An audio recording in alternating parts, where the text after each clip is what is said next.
Hello everyone, आज हम करने वाले हैं क्लास 8 चैप्टर नंबर 13 के क्वेश्चन आंसर, जिसमें हम करेंगे let us think and reflect का question number 1।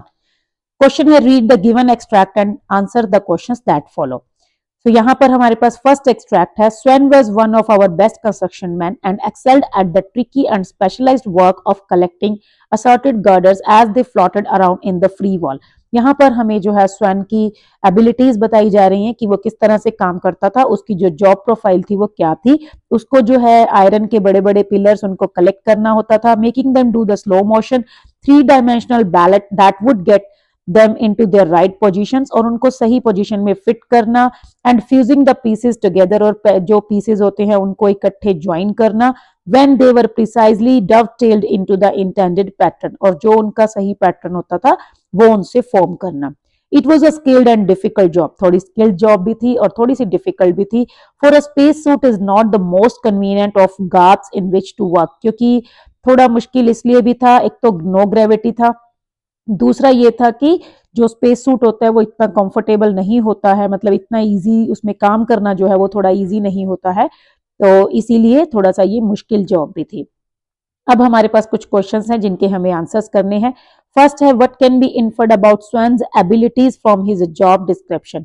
So he is good at following instructions, no. Lacks creativity, no. He possess a strong understanding of working in space, it may be, but we are to read the other options as well. He struggles with the complexities of construction in space, no, मतलब वो struggle करता रहता था, सो नहीं। He prefers working on simpler tasks rather than complex job, वो simple task करता था मुश्किल टास्क की बजाय, सो नो। तो ये तीनों ऑप्शन रॉन्ग है, सो हमारा जो करेक्ट आंसर है that is option B. He possesses a strong understanding of working in space, मतलब उसको स्पेस में काम करने की जो अंडरस्टैंडिंग थी वो काफी अच्छी थी।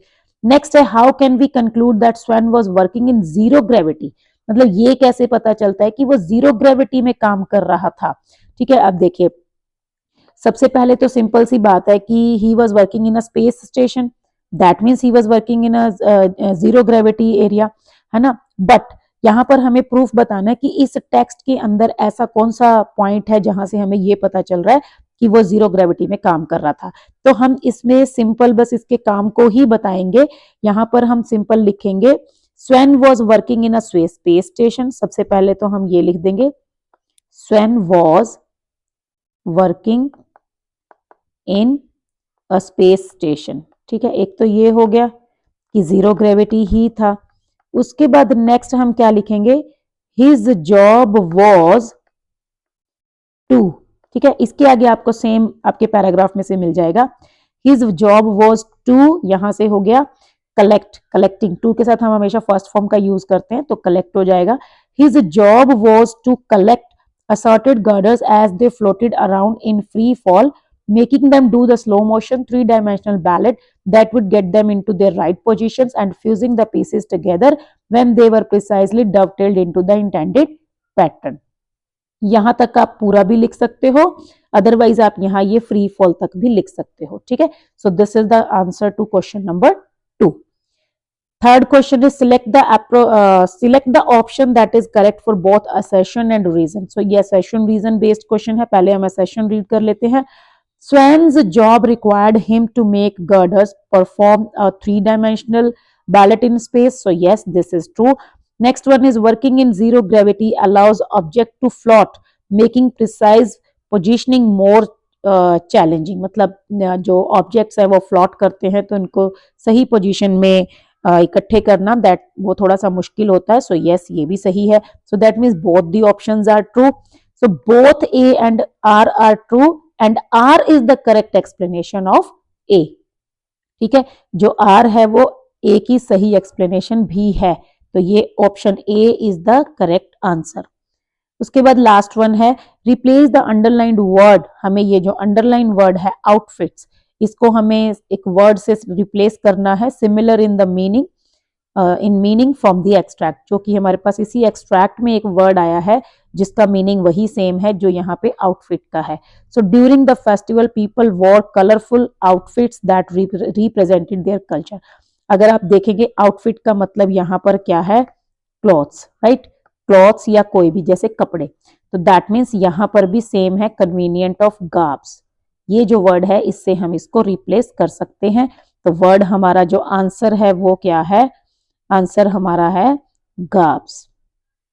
ठीक है, तो ये हमारा क्वेश्चन नंबर 1 हो गया। उसके बाद इसी का क्वेश्चन नंबर 2 है, फिर से हमें एक एक्सट्रैक्ट रीड करना है। Jim there something wrong with the air. Jim को जाके जब बोलते हैं, वो जो इंजीनियर था उसको जाके बोलते हैं कि अरे भाई मतलब एयर में कुछ प्रॉब्लम है। That's why Claribel passed out. यही रीजन है कि क्लैरिबल बेहोश हो गई। I have just remembered that miners used to carry canaries down to warn them of gas. कहते हैं मेरे को याद आ रहा है, भी मेरे को याद है ये चीज कि लोग जो है पुराने टाइम में कैनरीज को लेकर जाते थे माइनिंग वर्क के लिए, ताकि वो उनको गैस की, कोई भी अगर गैस लीक होती है तो उसका उनको सिग्नल मिल जाए। So nonsense said Jim. Jim कहता है बकवास कर रहा है, ऐसे ही nonsense. The alarms would have gone off. कहता है शायद अलार्म बंद हो गए होंगे। We have got duplicate circuits operating independently. हमारे पास कहता है डुप्लीकेट सर्किट्स भी हैं जो अलग से काम करते हैं, तो डोंट वरी, अलार्म बजेंगे। अगर कुछ ऐसा प्रॉब्लम होता तो अलार्म बजते। इतने में ही क्या होता है, और the second alarm circuit is not connected up yet, his assistant reminded him. उसका असिस्टेंट उसको एकदम से रिमाइंड कराता है कि भाई सेकंड जो अलार्म थे वो तो कनेक्ट ही नहीं किए गए हैं अभी तक।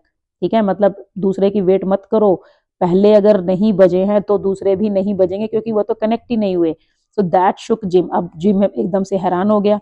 He left without a word while we stood arguing and passing the oxygen bottle around like a pipe of peace. कहता है वो वहां से बिना कुछ बोले जल्दी से चला गया, और हम वहां पे खड़े होके थोड़ी बहसबाजी कर रहे थे और ऑक्सीजन बोतल को ऐसे एक दूसरे को पास कर रहे थे जैसे कि हुक्का पी रहे होते हैं। ठीक है, जैसे जब हुक्का पीते हैं तो उस टाइम सारे फ्रेंड्स ऐसे पाइप जो है वो पास करते हैं एक दूसरे को, मतलब बड़े आराम से इक्वली शेयर करते हैं सब। तो कहता है हम भी ऐसे ही कर रहे थे। So, यहाँ पे अब क्वेश्चन नंबर 1 है, fill in the blank. The narrator references canaries and miners in order to. जो नरेटर है वो कैनरीज और माइनर्स का रेफरेंस क्यों देता है, in order to highlight the historical use of canaries as warning systems, या फिर explain the reason that cause Claribel to faint suddenly. So no, option 1 is the correct answer. Highlight the historical use of canaries as warning system, की historical times में, पहले के time में canaries को as alarm, as warning system use किया जाता था। Next है, complete the following sentence with the suitable reason. Jim initially dismiss the warning. Jim ने स्टार्टिंग में जो था वार्निंग को इग्नोर कर दिया, डिसमिस कर दिया अबाउट द एयर। क्यों? बिकॉज क्योंकि उसको लगता था कि अलार्म जो है वो बज जाएंगे, अगर कोई प्रॉब्लम होगी तो अलार्म बज जाते। तो वो ये जो है इसका आंसर ये है, because the alarms would have gone of. ठीक है, कि मतलब उसको लगा कि शायद अलार्म बंद हो गए होंगे। बिकॉज आप इसमें ये भी ऐड कर सकते हैं, बिकॉज ही थॉट दैट। ठीक है, ही thought that the alarms would have gone of. ठीक है, कि अलार्म्स बंद हो गए होंगे और कुछ नहीं है। Next one is, what does the phrase shook Jim mean the context of the information in the extract? मतलब ये जो यहाँ पे आया था ना, this shook Jim, कहाँ गया? हाँ, that shook Jim, मतलब इससे जिम हैरान हो गया। तो इसका मीनिंग क्या है? शुक मतलब उसको हिला कर रख दिया। इसका मतलब क्या है? जिम वॉज क्या था? First one is physically pushed by someone, no. Startled by unexpected information, ये हो सकता है क्योंकि स्टार्टल्ड का मतलब भी होता है किसी को हैरान करना। Cold and needed to warm up, no. Trying to shake off sleepiness, no. So option B is the correct answer. देखिए ऑप्शन बी करेक्ट है, बट हमें सी और डी पर भी ध्यान देना है, क्योंकि हम इतना लाइटली नहीं ले सकते कि हमें एक ऑप्शन मिल गया और हो गया। ठीक है, तो थोड़ा सा हमें जो है वो आंसर पे ध्यान देना जरूरी है। उसके बाद ये नेक्स्ट क्वेश्चन है, what does the crew's action of passing the oxygen bottle around like a pipe of peace suggest about their response to the situation. मतलब ये क्वेश्चन में पूछ रहा है कि ये जो क्रू मेंबर्स थे, ठीक है, ये जो ऑक्सीजन बॉटल जो अपने मतलब पास कर रहे थे हुक्के की तरह, ठीक है, like a pipe of piece की तरह, मतलब इससे क्या पता चलता है कि उनका सिचुएशन के लिए क्या रिस्पॉन्स था। तो ये काफी इंपॉर्टेंट क्वेश्चन है। तो इसका आंसर जो है वो आपको ऐसे लिखना है कि दिस शोज दैट। ठीक है, मतलब इससे क्या पता चल रहा था कि वो सिचुएशन को कैसे हैंडल करने की कोशिश कर रहे थे। तो एक तो हो गया कि this shows that they were sharing, ठीक है, they were sharing the resources, alright, मतलब जो भी लाइफ सेविंग रिसोर्सेज थे, they were sharing the life saving resources, ठीक है। मतलब जैसे ऑक्सीजन जो था वो किस लिए था, जान बचाने के लिए। तो ऐसा नहीं था कि वो लड़ रहे थे एक दूसरे के साथ, है ना, कि मैं, मेरे को दे दो, मेरे को दे दो। तो आराम से वो शेयर कर रहे थे। They were sharing the life saving resources and they were not greedy and selfish, ठीक है। दे वर नॉट ग्रीडी, या आप ऐसे भी लिख सकते हैं नेदर ग्रीडी नॉर सेल्फिश, ठीक है। तो मतलब वो ना तो लालची हो रहे थे कि भाई खत्म हो जाएगा, मैं कैसे बचूंगा, या मैं, ना ही ऐसा था उनको कि वो ये बोल रहे थे कि सिर्फ ये मेरा है या मेरा है, ठीक है। आप इसमें ये भी लिख सकते हैं कि देवर क्वाइटली और they were peacefully handling a difficult situation, ठीक है। तो आप अपनी तरफ से भी ऐड ऑन कर सकते हैं। तो ये थे हमारे क्वेश्चन आंसर। बाकी के जो क्वेश्चन आंसर है वो हम नेक्स्ट वीडियो में करेंगे। आई होप आपको अच्छे से समझ आए होंगे, ठीक है। तो आज के लिए बस इतना ही, मिलते हैं नेक्स्ट वीडियो में। Thank you, bye bye.